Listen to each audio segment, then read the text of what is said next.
Would you be comfortable with heavily tattooed police knocking on your door?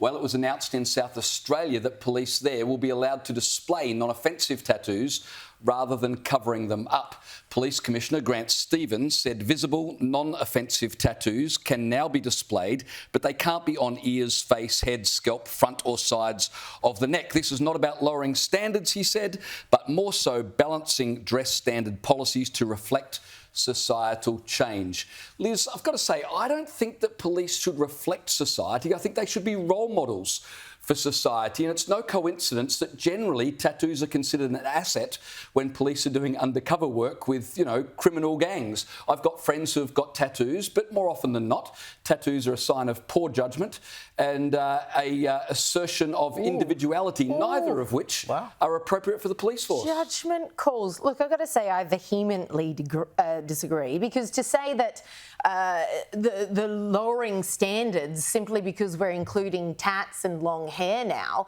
is to say that those things speak to someone's character. All I care about is, are these people decent people? We want decent people being law enforcers, and I don't think that having long hair or having tats speaks to that aspect of a person whatsoever. You're saying to elderly A and B people, they might equals disagree C. with you. They'd have a very different view. Well, very few elderly people need handling by the cops, so make of that what you will. But also, I think what this has to do most with is the massive cop shortage that we're seeing across the board in every single state. It was just last week. We were talking about Anastasia Palaszczuk up in Queensland had promised over 1,400 new cops on the beat. By 2025, it's 2023, she's added 92.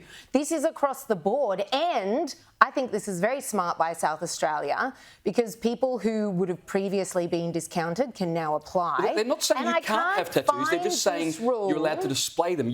Why can't you just cover them up? I mean, because what's the point? It's a very hot job. They work outdoors for hours.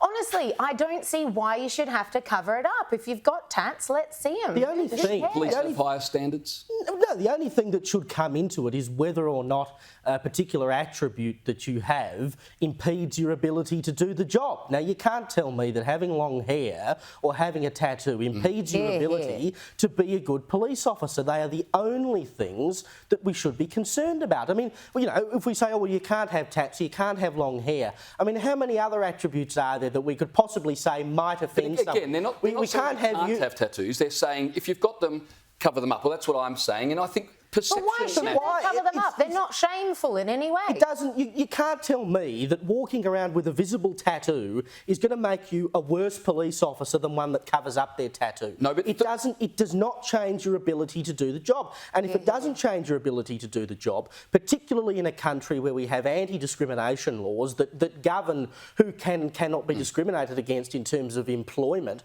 I just don't see how that stands up in a modern society. Which is why I can't find it in any other state. I think SA is behind the ball here, finally getting rid of it. McCrindle Research did an interesting study that found 1 in 4 Australians, I think, have tattoos, but of those, 31% covered them up when they went for a job interview. So doesn't that imply that even people who have tattoos recognise there is a perception about them? No, it implies that people want to get off on the front foot, and in case the interviewer has an objection to it, everyone puts their front foot first. So they're acknowledging that there is a perception. Yeah, of course there's a perception. I don't particularly like tattoos either. But I suspect Liz doesn't love them all that much either. But we're both sitting here as people saying we live in a free society.